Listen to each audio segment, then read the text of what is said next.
oh, Lord, what have we done? We have minimized you. Promoting truth, wisdom, and empowerment. As the church, man, we should be on the forefront of making disciples, of indoctrination and godly things. If we don't train our kids, they will not be able to stand.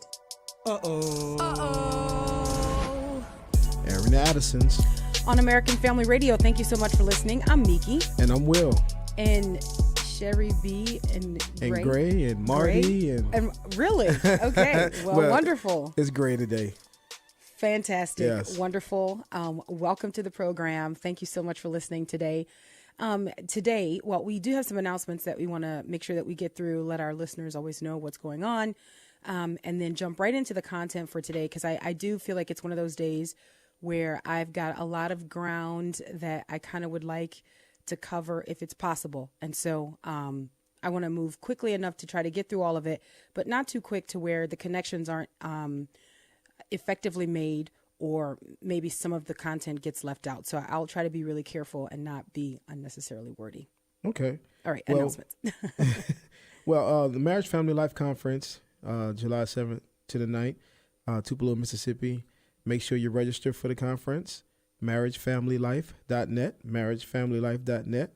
It's going to be a great time for the whole family. We have something for the children, ages 4 to 17 as well, the youth apologetics track, where they will be ministered to as well. We have some great speakers. If you want to find out who those speakers are, you can go to marriagefamilylife.net and you can see the lineup of speakers.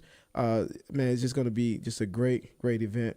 Also, on March 20th, that's a Sunday evening, 5:30 to 7:30 p.m., I'll be speaking at a daddy-daughter banquet at First Baptist Church, Baldwin, Mississippi.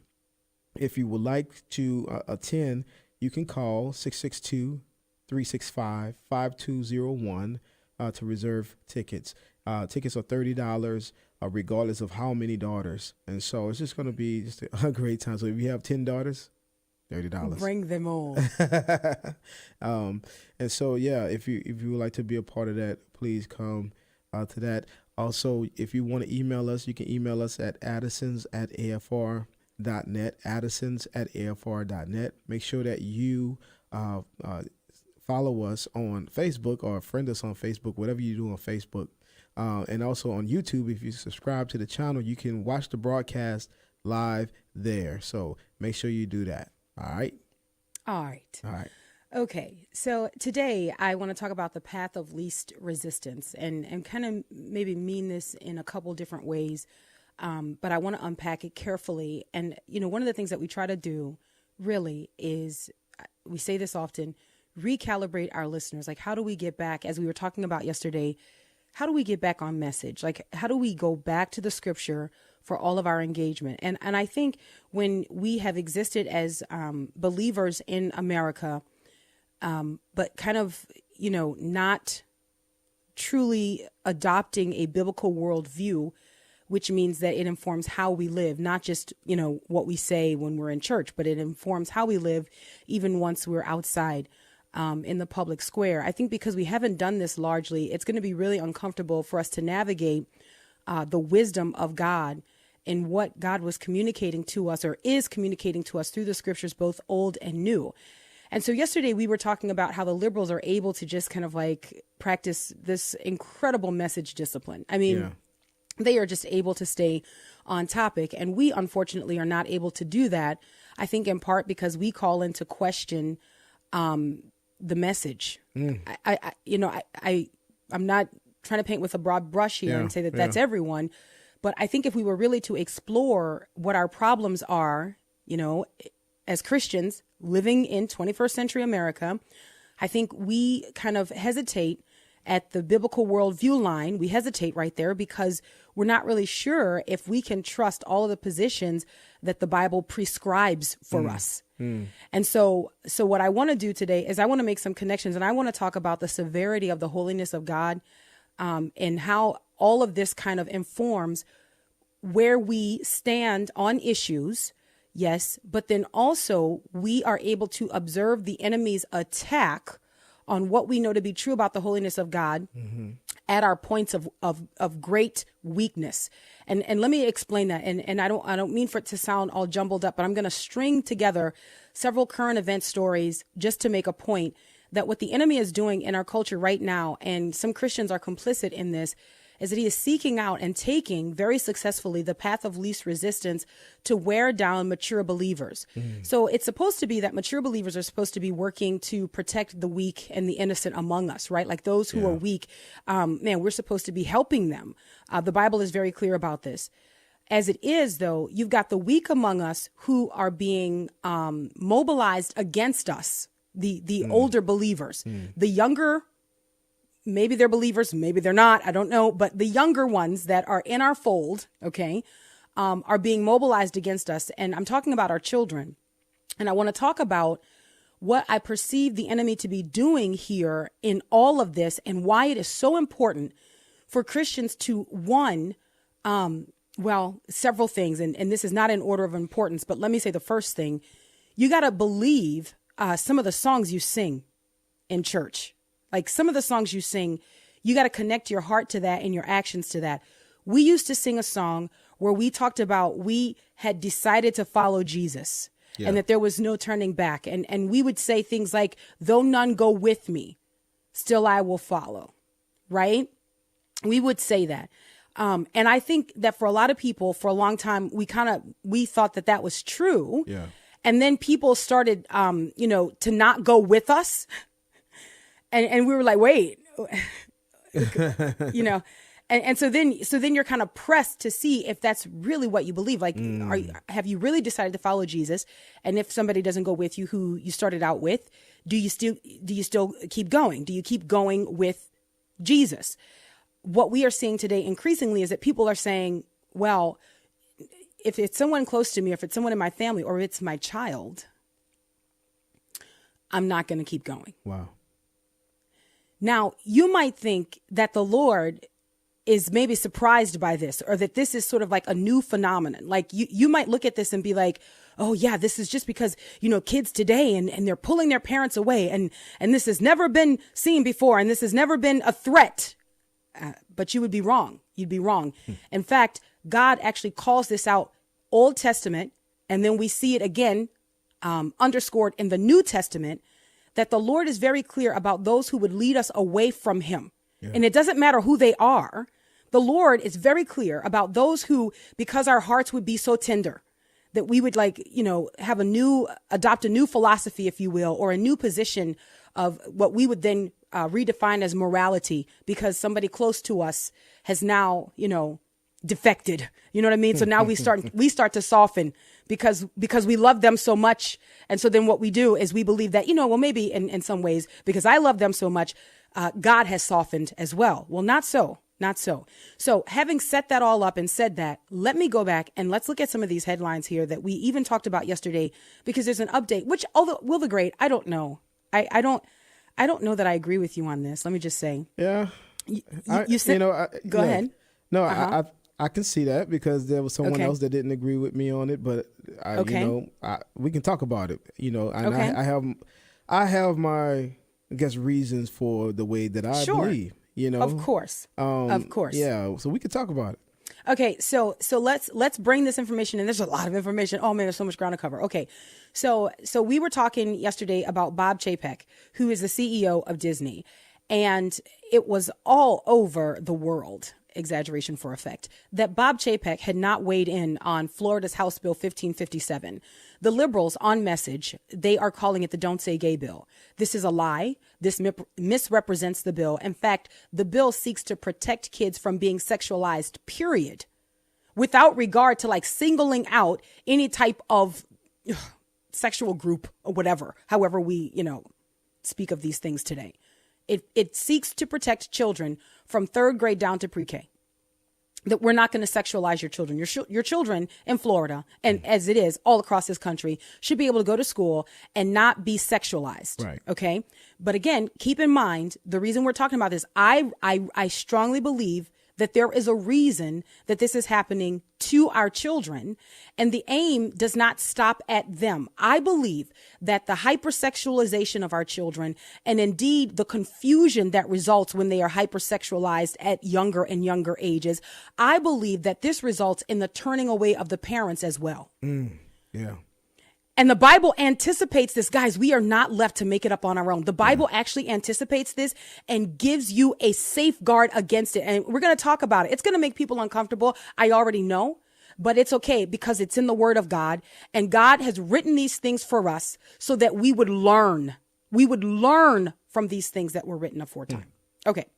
So Bob Chapek, according to another story here, this is also from the New York Post, apparently has broken his silence on Florida House Bill 1557. Mm-hmm.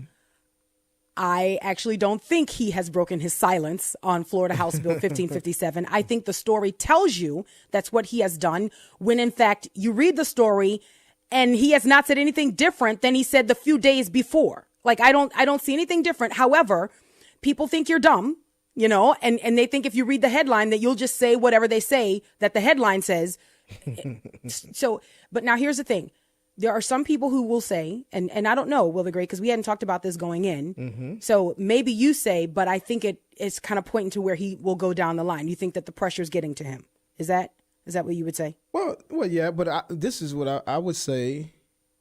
If it was me, there would have been no statement. I said, I got you. You said what I said, okay. or I didn't say what I didn't. Got you. That's it. Yeah. I feel like these people bully you. It's almost like you got to say something. Agreed. I agree with you on that. And so my thing is, silence is a statement. I wouldn't have said anything. Like, y'all deal with it. Okay. So yes, I can see that perspective completely. I also see, I will tell you, just as I read this article, which I think is misleading, the headline is misleading. Disney CEO Bob Chapek breaks silence on Florida's, it's House Bill 1557. Okay, I'm not going with the headline. It's House Bill 1557. I think the headline is misleading because I don't think that even in his speaking out, he has departed from what he previously said. He didn't. He didn't mention the bill. So, no, he didn't. So I don't think, But he had to go on rambling about how we're going to be more inclusive. How is Disney going to be even more inclusive? Well, I mean, what else they going to do? Like, right. You're doing the parade, you're doing the whole gay day or whatever it's called. You know, the movies is all in. Yeah. The streaming. My thing is, man, don't say nothing. Just chill out. I agree with you. I think what he was doing was making sure that he was adequately being represented in the media. I will tell you this. Listen, and this is where public relations gets real sticky, and this is why I couldn't make a go of it. Because what I would want the person to say is what I would say. Okay. And so when you are helping a person communicate publicly, you have to help them shape what they're going to say in their tone of voice, but in the best possible way. Because Bob Chapek is not only speaking for himself, he's also speaking for Disney. I still believe that Bob Chapek's comments pull us back from Bob Iger's comments when he was at the helm. I do believe that 100%. I believe that what is coming from Bob Chapek is a way more measured response. Go ahead. We can disagree on this. It's totally fine. Because the thing is, okay, he didn't mention the bill, so that's good. I think that's a good thing. But to say stuff like, I want to be clear, crystal clear, and I want the entire leadership and this is a quote. So go ahead. No, I just want to make sure our listeners know this is an exact quote. Yeah. I and the entire leadership team unequivocally stand in support of our LGBTQ plus employees, their families, and their communities, and we are committed to creating a more inclusive company and world. Okay. But notice, but Will, listen, notice what he's not saying. Notice that he is not saying that he stands against any laws that would protect children. Notice that he's not weighing in on what the government will do to protect children. This is very smart on his part. What he is saying, his purview is Disney. What they do as a company. He already made his statement by saying nothing. Okay, right. And by my definition, he's still saying nothing.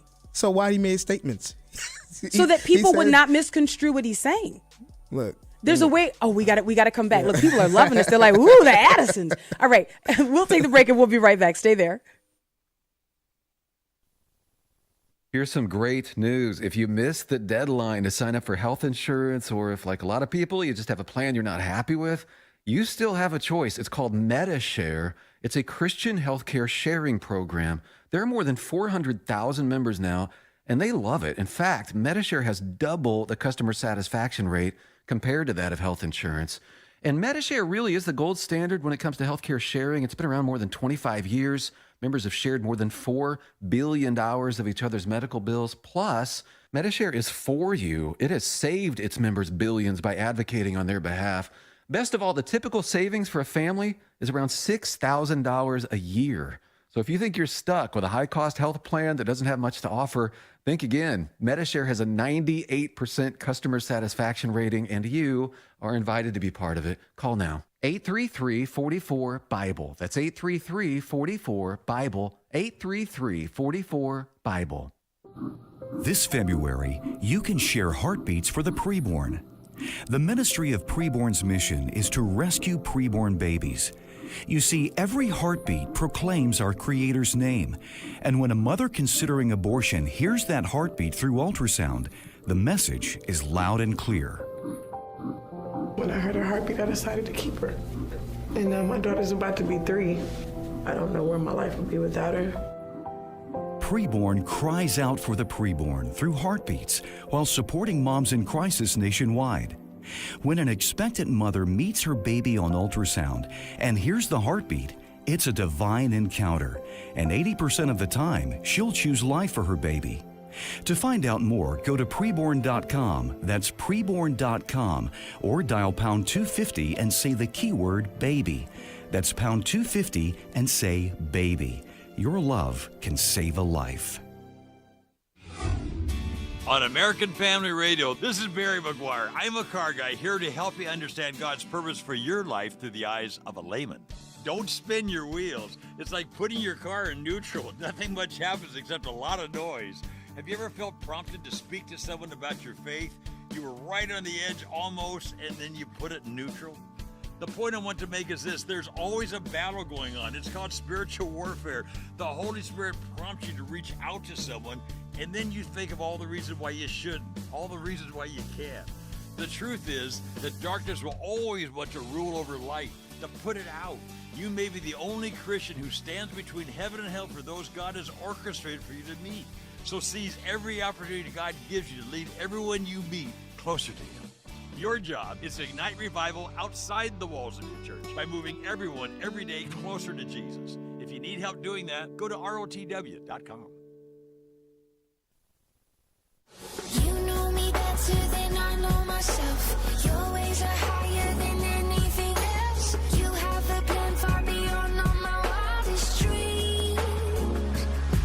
Just like you paint the fiery skies, you chose the color of my eyes from the start until the end of time.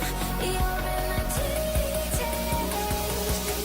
the details. Welcome back to Aaron the Addisons on American Family Radio. Especially welcome to all of the messy people who were just called and told, "Hey, Wil and Meeke are arguing. You better tune in for today." And you just went on ahead, and so welcome to you. You had other things to do, and you were like, "Wait, what? Hold on a second. These gardenias can wait." And you came in from the yard and just turned your radio on. Welcome back. I'm Meeke. And I'm Will, and that's Sarah Reeves with details. Mark this day. Actually, it happens quite often. Will and I disagree on this. We don't always agree on things. I think usually what happens, though, is that I kind of can see your perspective. You can see my perspective, and we come to like okay, well, we will just fall here. But on this, though, I disagree with you strongly, because I don't believe that Bob Chapek has done what the liberal progressives have been pushing him to do, which is to weigh in on Florida's House Bill 1557. He hasn't done that. And I think even though he has said something else, and I get you, like, I understand you're grizzly. I understand. You're like, I'm not saying anything. Like, I got it. I mean, I get that. I just don't think that his saying something changes his position from a couple days ago. I don't think so. I think what they want is for him to stand behind House Bill 15, or I'm sorry, against, not behind. They want him to stand against House Bill 1557. And I think he's just not doing that. Now, I hear your point, because we were talking about this during the break. So intense was the conversation. As we were talking about this during the break, you mentioned, but just how many days are we away from him? Yeah, I mean, look, giving his support. In my opinion, the thing is, we know how this usually goes. No, I'm not. Yeah. I mean, okay, so he didn't say anything, and basically he made it known that he preferred to keep politics out of Disney business. All right, and everybody knows that. Like, that's his, But then, so you have Glad and all these other people, putting pressure, That's right. all these, you gotta say something. You gotta say something. You need to speak out. Then he come back and give a statement. Still didn't, come against the bill, but he gave a statement now. Look, we all, support LGBTQ, all that kind of stuff, and we're going to be inclusive and more inclusive. All right. So now, because the thing is, these people are never satisfied. Never. Right. So I'm looking for, down the line, him to have to make another statement, because they're not going to let up. They're not going to let up. And if he was willing to make another statement after he already, they already knew that he don't want to get into politics and all that, I don't see him like blowing up now. And now it's like, I'm not saying anything else. I already said what I had to say. I just don't see it. These guys and you could be right about that. I don't know. Cowardly lions. Okay. I don't know Bob Chapek. I don't know. I'm just saying. He's that he's type. Okay. I don't know. You might be right about that. I don't know. I don't know. He maybe he's not Braveheart. Maybe he's not. I don't know. But I do think for me, here's what I'm looking for. I'm looking, the question I ask myself is, what truly was the squeeze coming from all of the liberals? The squeeze coming from the liberals was not an affirmation of so-called LGBTQ plus communities and the Disney employees. That's not what they were pushing him for. Because they already do that. They already have that. Right. They already have that. Yeah. What they want Bob Chapek to say is that, oh my goodness, and they want him to use the messaging. Right. I'm not going to refer to it that way, because it is misrepresentative of what the bill actually is. But that's what they want him to say. They want him to be like a Bob Iger on this. I'm with the president on this one. Like, he's, his virtue signaling is strong with that one. You know what I mean? Like, we cannot continue to, put our LGBTQ kids at risk. And that's what they want Bob Chapek to say. And he has not said that. You think they're going to stop wanting it? No, I agree with you 110. I do not think they will stop. As it is now, Bob Chapek has not given in. His house has not fallen down. So you are totally fine with him making this statement, like after being pressured. So now he has to come back and say something. It's not what they wanted him to say, but he has to say something. So you're fine with this, the way that this is going. Okay, so I want to be let me be like Chapek on this. I want to be clear, okay? When you ask me, am I fine with this? What specifically are you asking me? Because obviously, I know that this is not the way I would respond to anything. This is why I wouldn't be CEO of Disney. So I would be in and out. How would you respond to a situation like that? Maybe not this one, because I know this wouldn't be the situation that would. But I mean, because the thing is, I feel like there's the road that he's traveling down is going to end in. I hope not. Having Will. to like. I hope not. I hope. I really hope that you're not right about that. And maybe I won't really be right. Hope not. Maybe he has more strength than that.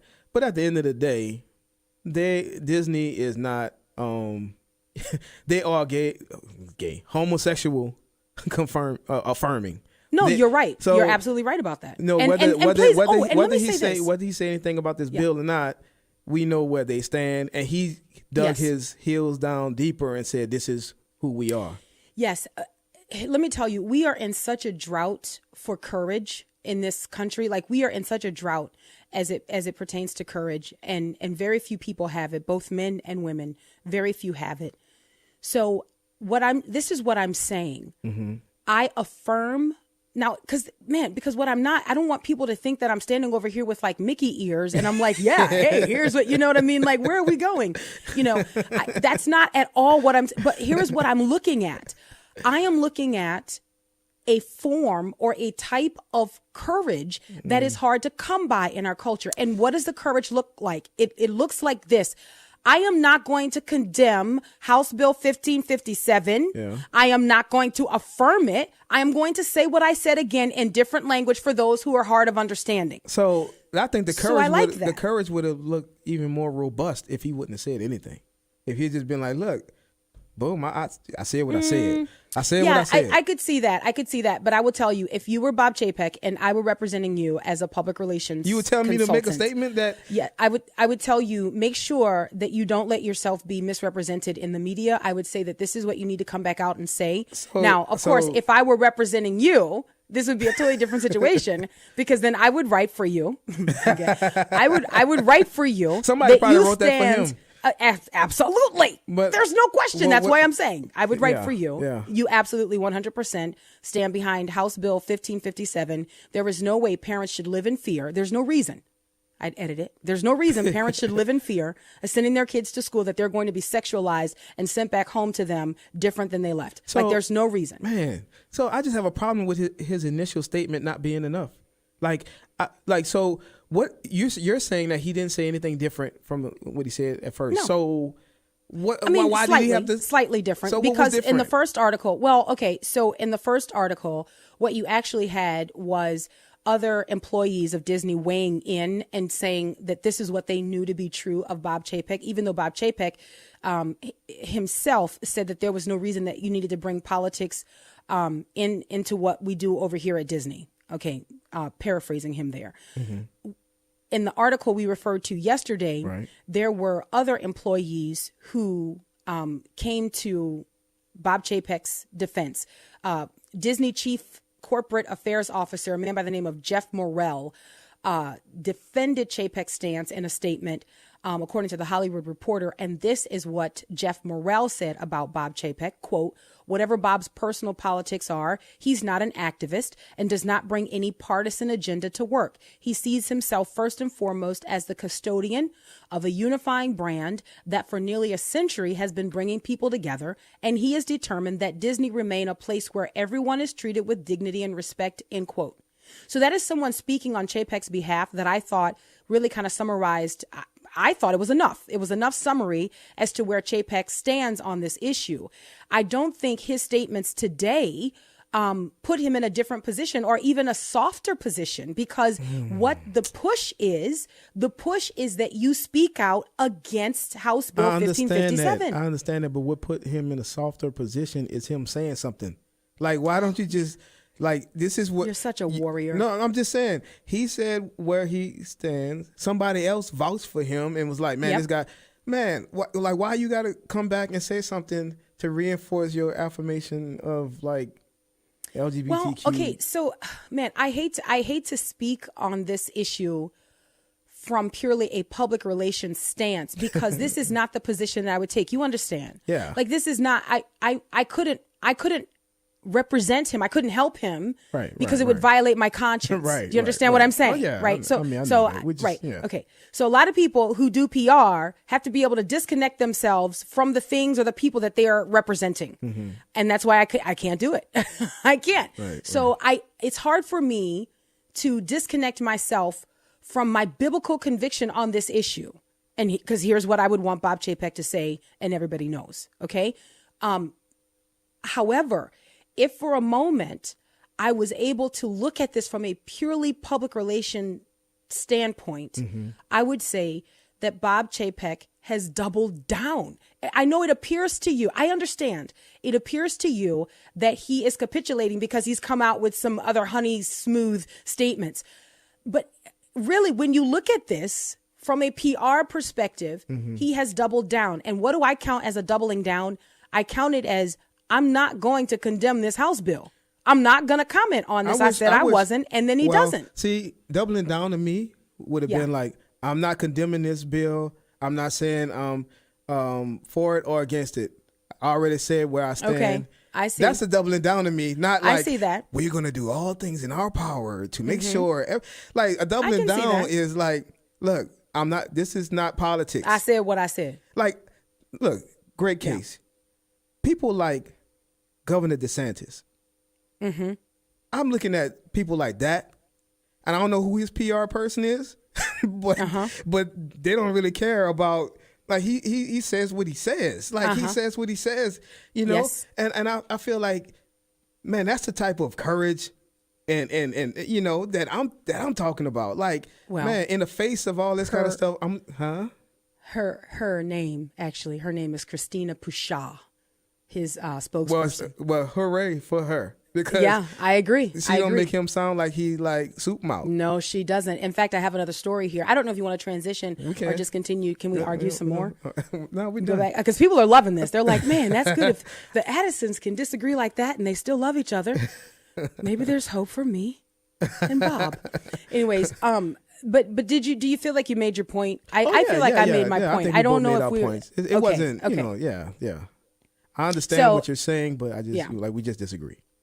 Yeah, and I feel like this plays right into your strategy to keep us away from Disney. So moving on. I'm kidding. Just it's just a little joke for the Addison family. Listen, okay.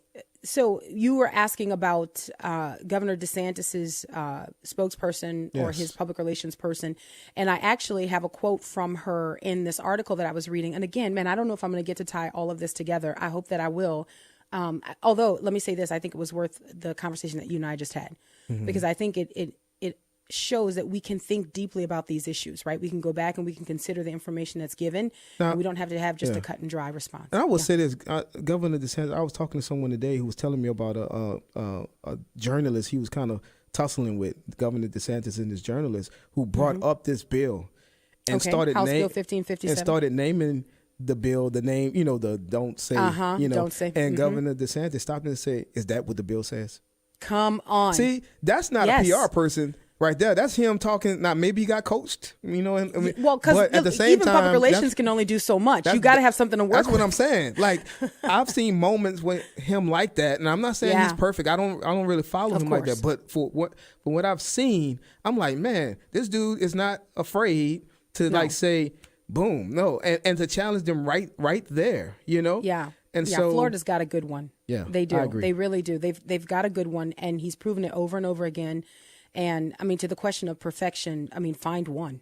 You know what I mean? Like, none of us. Right. So there's going to be probably things that you may hear in the future that you go, well, I disagree with that. But I think I think we're mature enough to be able to look at those situations just like we look at what you and I just did. Yeah. We don't agree on that, but we agree on the core things. We agree on the things that matter, you know?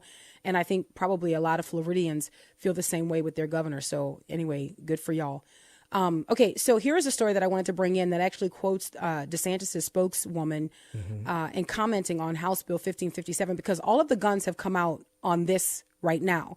Why? Because this type of legislation could be the type of legislation that you see spreading across the country. In fact, you already have some states that have some protective laws in place for children as far as their education is concerned and what they will be taught during instructional time. So I think that this is one of those things where you've got liberals who do not love children, do not care about your children. And I think there's an even deeper spiritual issue that we're looking at here. And they are watching what's happening in Florida, because if this kind of takes off or becomes a thing, or people think that they actually can protect their kids, then they lose, right? They don't want parents thinking that they can actually protect their kids or that they actually have God-given parental rights. So here is the article. This is the Education Department is threatening Florida over its so-called hateful school LGBTQ bill. The interesting thing to me, and this is from the Daily Wire, this is not limited to LGBTQ issues. And I, you know, and right. I will say I expect a little bit more from the Daily Wire, because, like, I mean, come on, like, guys, you get off their messaging. Get off their messaging. Right? Like, why can't we say things like the sexualization of children, the robbing children of their innocence? Let's get on our messaging. Because they have PR people that Well, but this one failed. Like, so this one didn't pass the edit. Like, get back to it, rewrite it, give me a new lead. Like, this is not good. Yeah. Get off their messaging. Yes, get on our messaging. That's This is why we are losing constantly. All right, we'll grab the break and we'll be right back.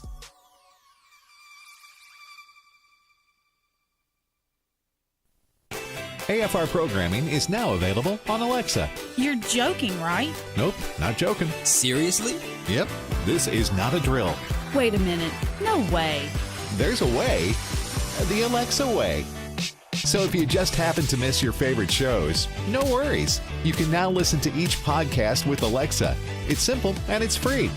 Just visit afr.net/apps and click Alexa. We're not joking. When you hear this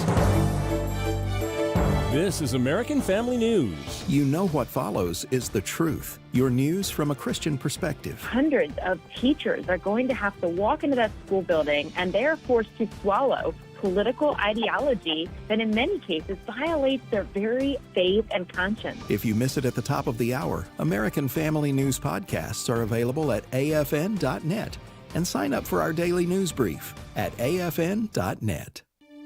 We've always had an interest. God has given us a gift of being able to help a lot of people with their finances and budgets and stuff. AFA supporters Bernie and Alice Larson met Dan Celia at a Faith, Family, and Finance town hall meeting. And he answered some questions, and we were thinking about the charitable gift annuities, and we'd never heard of that before, but we thought, well, we'd always wanted to leave some of our money for God. But we didn't know where or how, and we felt like this was put into our laps as answer to our prayers as to what we could do after we're gone. Bernie and Alice learned a charitable gift annuity from the AFA Foundation would provide them with a monthly income for life, as well as supporting the American Family Association into the future. You can learn more about charitable gift annuities and other financial products at afafoundation.net or call 800-326-4543, extension 345. And you just can't outgive God. You know, most tours of our nation's capital, Washington, D.C., don't include the spiritual heritage of our country, the Christian history of our nation, the people, the places, the events that God used to birth America. Hello, everyone. I'm Tim Wildman, president of American Family Association and American Family Radio. My friend, historian Stephen McDowell of the Providence Foundation goes with us on these tours, and he talks all along the way. He tells you about the people, the places, the events, and he does so from a Christian perspective. So you're invited to join us on one of these spiritual heritage tours in June and September. We also go to Williamsburg, Jamestown, and Yorktown on a separate tour if you want to do that as well. So for all the information, go to spiritualheritagetours.com. Again, simply the website spiritualheritagetours.com. God only knows what you've been through. God only knows what they say about you. God only knows how it's killing you. But there's a kind of love that God only knows. God only knows what you've been through. God only knows what they say about you. But God only knows the real you. There's a kind of love that God only knows.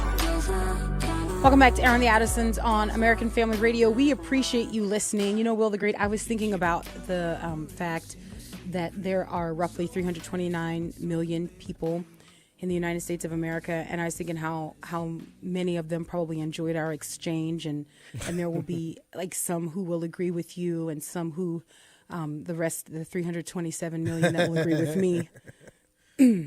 Right. I gave you two. I gave you two, and that was very generous. No, I'm just kidding. Welcome back to Aaron the Addisons on American Family Radio. I'm Meeke. And I'm Will, and that's for King and Country. God only knows. All right, so we're talking about the path of least resistance. Man, I was trying to string together an entire point, but I think I'm going to have to save it. So what I want to do, though, is I want to continue the conversation just as we're going and talking about the great violence that is being done to our kids in all kinds of ways, but most recently here through the attack on Florida House Bill 1557.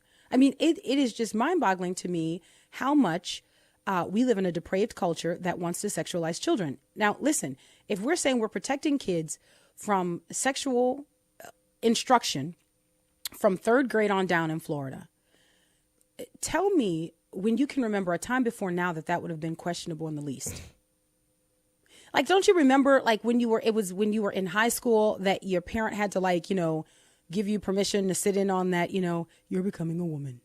And you remember in the video, it was like, it was like on the film. And you remember, I mean, the old days where it was like, I don't know if you remember, maybe you don't remember that. Okay. Well, no, not that you're becoming a woman. But no, those were my remember classes. that. See, that's a whole nother discussion right there. And look, Governor DeSantis is like, see, that's why I'm here. I don't know. That's what I'm doing. You're talking to me, Sherry B. I'm like, sorry. I'm sorry. Your silence was deafening. Yes, I understand. He's like, I just told you I was Braveheart. Now, why you trying to feminize me? I don't roll like that, man. Yeah, I got it. Okay, so anyways, here we go. Schools. So the Department of Education is appearing to threaten, or seemingly threaten, Florida over the state's parental notification bill, which I think, guys, I know it's going to take me forever to get through. Why not have that be the headline, Daily Wire? Like, why not have Department of Education threatens Florida over parental notification bill? So why Boom. not? Why not though? Man, why I would they don't not know, Will the Great. Those type of things make me look at some of these so-called conservative, like media. I'm not trying to come for Ben. No, I'm just saying, but why not? Why not? Because Ben is smart. And Ben the people over there are smart. So why not come out? See, that's what I'm talking about. I don't know. That's what I'm talking about. This is a side note. Did you hear Ben's official response to the State of the Union address? Did you happen to hear that yet? Oh my goodness. Man, so you know how they usually pick a governor to give the response, and so Ben was like, "No, I'm going to give an actual response. I'm going to listen to the State of the Union address, and I'm going to write a response, and I'm going to give it following." And I listened to it twice. Wow. Okay. Boy. When you talk about somebody who's smart, man, what a great responsibility he has for what God has entrusted to him. Oh, that he would come to Christ. Right. I mean, it's just, anyway, it was very well done. I would encourage anyone to go listen. I want to make sure I don't think that there's anything that would be offensive in it that I can remember. Anyways, so that's a shout out to the Daily Wire. They do a great job. There are just some moments that I feel like are pretty critical that I go, guys, stop missing it here at these moments. Like, kind of think it through a little bit and be like, get off their message. Right. All right. So back to the article from the Daily Wire. The Department of Education appeared to threaten Florida over the state's parental notification bill. Perfect headline could have been, but not. It's the first paragraph. Warning, quote, that schools receiving federal funding must follow federal civil rights laws, end quotes. End quote. Okay, so back here, the Secretary of Education, Miguel Cardona, said the following, quote, parents across the country are looking to national, state, and district leaders to support our nation's students, help them recover from the pandemic, and provide them the academic and mental health supports they need. Okay. He continued. Instead, leaders in Florida are prioritizing hateful bills that hurt some of the students most in need. What does that have to do with the string of words that he had prior to that? Like, what does that have to do with those words? Like, I don't know, and what kind of Afghan you make that you can string those together and have anything that's coherent. All right, we continue. This again, Miguel Cardona, the Secretary of Education. Quote, the Department of Education has made clear that all schools receiving federal funding must follow federal civil rights law, including Title IX's protections against discrimination based on sexual orientation and gender identity.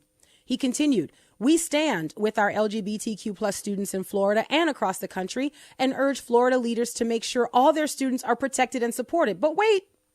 Okay, end quote. Pause for a second. Really, all the students?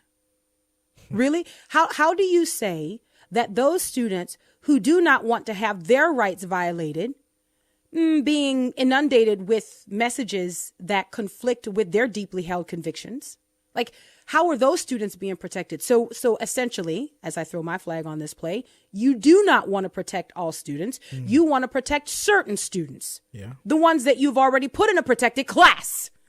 You've already put them in a protected class. And so you go a step further and you make them a victim again. And then you say, we must protect them. Florida Governor Ron DeSantis' press secretary, Christina Pushaw, I think is how you say her name, told the Daily Wire Tuesday that she recommends that Cardona read the bill before commenting on it. My kind of leader. Quote, the bill does not single out any sexual orientation or gender identity. It applies to all discussions of sex and gender from pre-K to third grade. Guys, like, why is this? So who's struggling? The question then becomes, who's suffering because their kid can't be taught sex ed at 6? Like, who's hurting? Do you know what I mean? Like, who's going and crying in the hall because they didn't get to learn, about hormone blockers, because they didn't get, I just don't understand. Anyway, back to Pushaw's quotes. I hope I'm saying her last name correctly. I don't know. Her quote here, the idea that it's inappropriate to instruct 7-year-olds about sexual topics should not be controversial in the least, end quote. I agree. But the question is, why is this happening? Why do we see this happening? I want to say something here, and I'll do my best to try to get through all of this. Forgive me if we have to take calls maybe on Thursday or Friday. Just remember this show.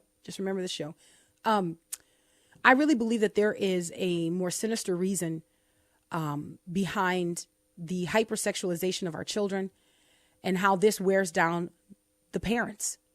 You see, when you can cause a child to be confused or cause a child to depart from truth, then you actually weaken the defenses of those parents. And those parents actually then begin to approve of behavior that maybe just 3 months ago, they would have, not approved of. I'm going to give you an example here. Here's another story. Now, these are not the exact same thing, but I want to give you an example of what it looks like when our kids are led astray and we are weak.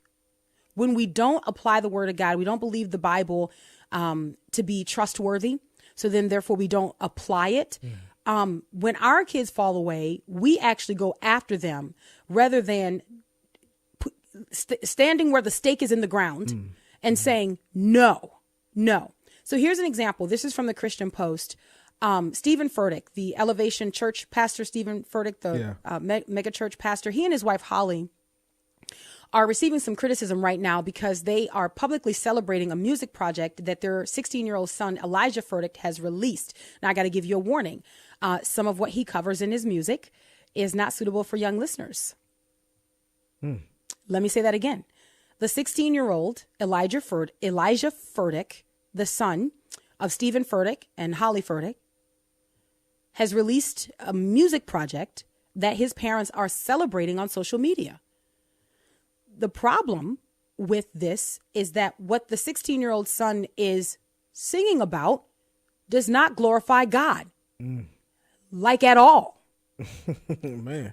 Okay, so let me. Wow. Again, I got to give you a disclaimer. I'll be careful about the things that I mention. Okay.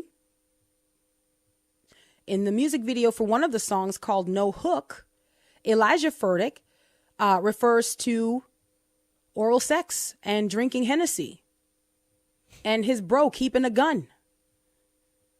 The